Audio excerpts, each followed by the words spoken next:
Hello class, कैसे हो सब?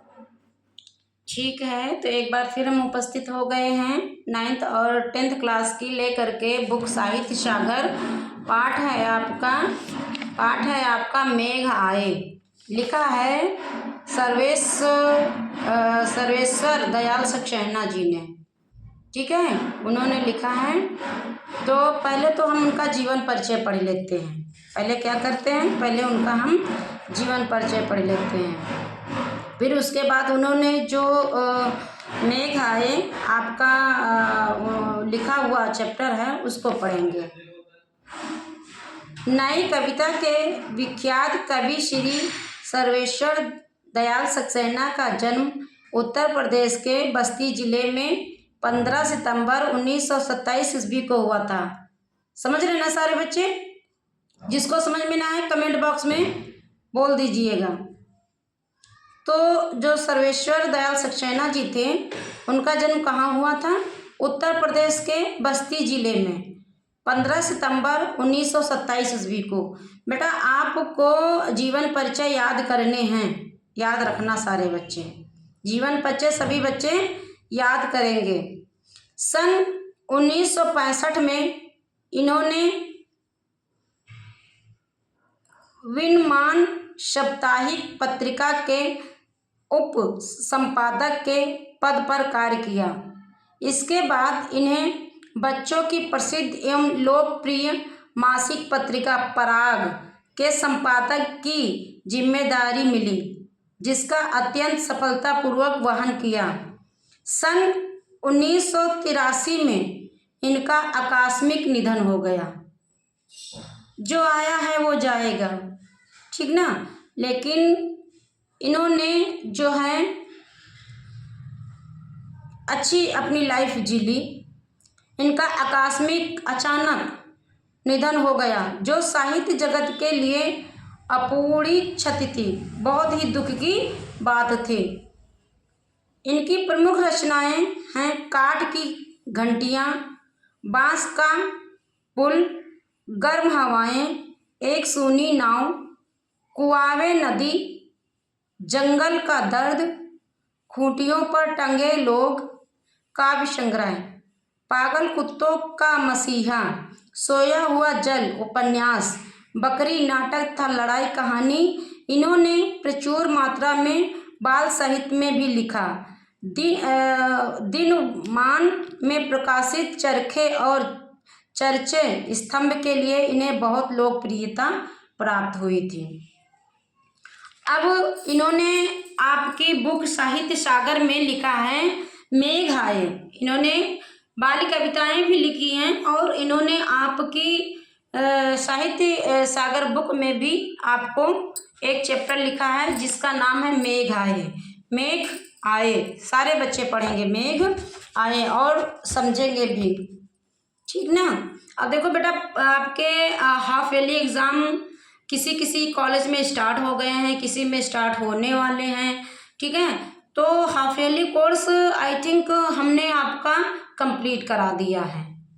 तो अब हम हाफ ईयरली कोर्स कंप्लीट करा दिया है, तो सारे बच्चे हमारे चैनल पे जाएं और उसे सब्सक्राइब करें। और जैसे ही आप सब्सक्राइब करेंगे हमारा नोटिफिकेशन आपको मिलता रहेगा। जिन बच्चों ने वीडियो हमारा छोड़ दिया है, नहीं देखा है, वो YouTube channel Hindi by Sushila ma'am channel पे जाएं और वहाँ से देख लें। अब पाठ हम पढ़ा रहे हैं मेघ आए। मेघ आए बड़े बन ठन के संवर के, मेघ आए बने बड़े बन ठन के संवर के, आगे आगे नाचती गाती बयार चली। बयार मतलब होता है क्या?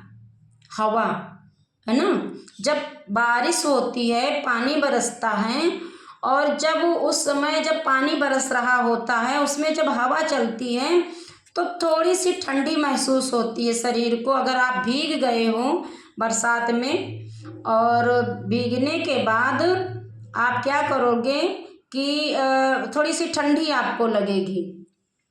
दरवाजे खिड़कियां खुलने लगी गली गली, पाहुन जो आए हों गांव में शहर के।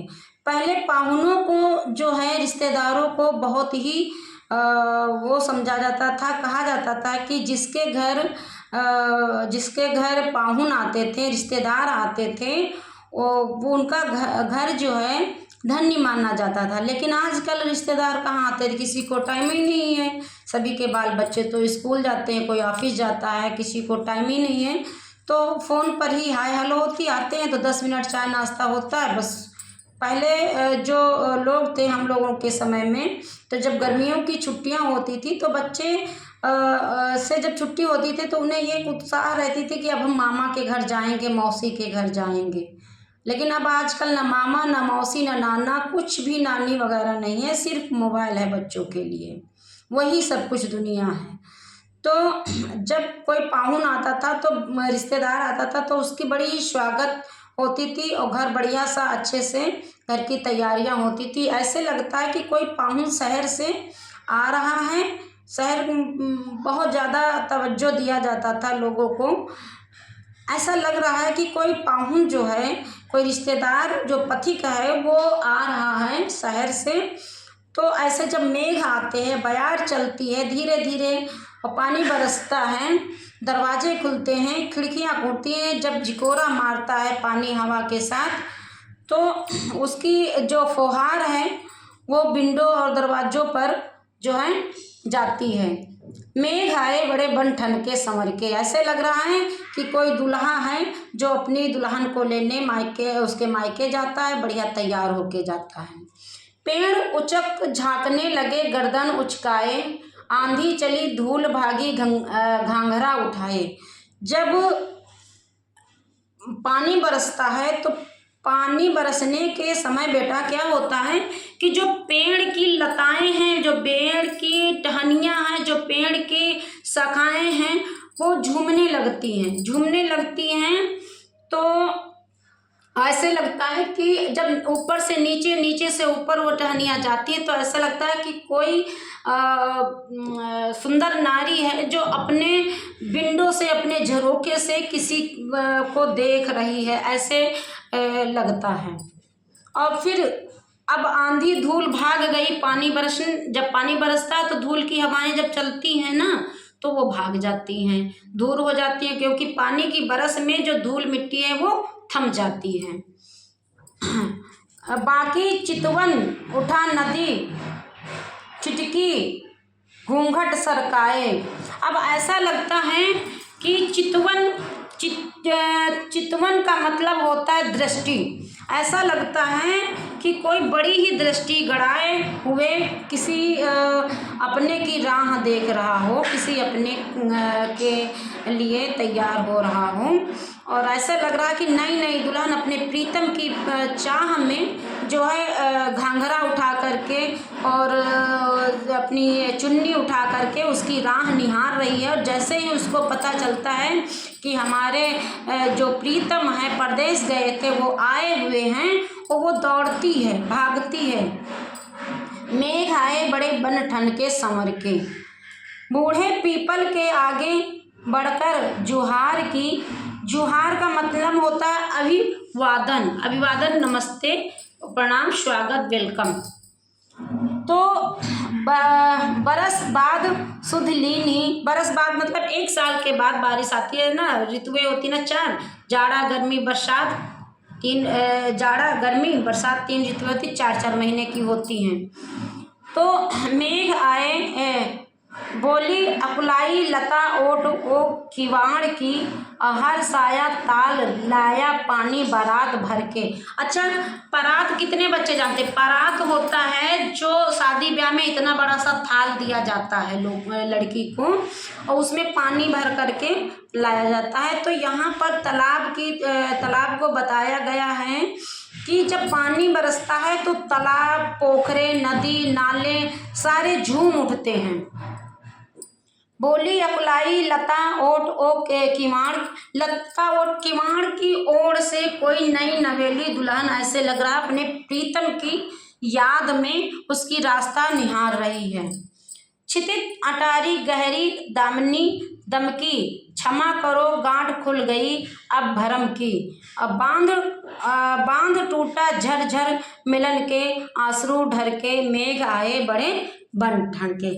अगर कहीं पर सूखा पड़ा है और बरसात हो गई तो समझ लो वो जो मोती है, सीप की मोती, वह मनुष्य को मिल जाए। और किसानों को तो बहुत ही ज़्यादा वो मोती का जैसा काम करती, हीरा जवाहरात जैसा काम करती है बरसात, क्योंकि फसल में पानी आता है और लहलाने लगती है फसल अच्छी पैदावार अच्छी होती है तो किसानों के घर भर जाते हैं अनाज से।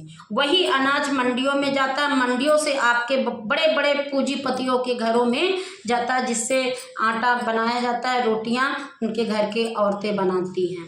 तो कहने का मतलब ये है कि बरसात जब आती है तो अनेक प्रकार से हमारा मन जो है प्रफुल्लित हो जाता है, खुशी उमंग हो जाती है। आजकल के बच्चे जब बरसात आती है तो नहीं नहाते, हम लोग क्या करते थे, कागज़ की नाव को बना करके जब पानी बह रहा होता था हम लोगों के घर के सामने से, दरवाजे से, नालियों में और खड़ंजे पर, तो हम लोग उसमें नाव, उस खड़ंजे पर पानी भरा होता था, उसमें कागज़ की नाव डाल करके उसको ऐसे थपेट देते थे और एक दूसरे से ये कहते थे कि मेरी आगे चली गई, मेरी आगे चली गई। ये बचपन के खेल थे हम लोगों के। आज पानी बरसता है तो बच्चे घर के अंदर कमरे में बढ़िया टीवी ऑन करके बढ़िया मोबाइल से अपने जुड़े रहते हैं। तो क्लास समय बदल रहा है। मैं ये तो नहीं कहती कि आप पहले जैसे हम लोग जिए वैसे आप ज़िंदगी जियो, लेकिन हाँ, मोबाइल से जितना ही इंटरनेट से दूर रहोगे आपके लाइफ के लिए उतना ही अच्छा होगा। क्योंकि अगर आपको किताबों से ज्ञान मिलता है, मोबाइल से भी बहुत ज़्यादा ज्ञान भी मिलता है और बहुत ज़्यादा आपको क्राइम के उसके मिलते हैं, क्राइम देखने को भी मिलते हैं, वीडियोस मिलते हैं, जिससे बच्चे बहुत कुछ सीखते हैं, गंदी संदी भी बातें सीखते हैं। तो सभी बच्चों से हमारा यही रिक्वेस्ट है कि सारे बच्चे बुक को अपना मित्र बनाएं, किताबों को अपना दोस्त बनाएं। जो भी सलाह, जो भी पूछना है, जो भी करना है, अपने पेरेंट्स को ही अपना गुरु बनाएं। Thank you class.